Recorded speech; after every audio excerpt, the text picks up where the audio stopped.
Hey guys, welcome back to my channel. This is Deneen from Design by Denine. Today I'm participating in the Fall DIY Challenge hosted by Sonja over at Domestic Diva DIY.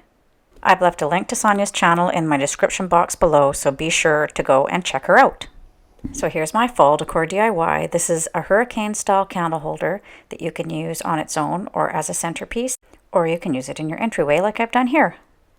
So if you want to learn how I put this together, you don't have to do anything but stick around and watch. Here we go!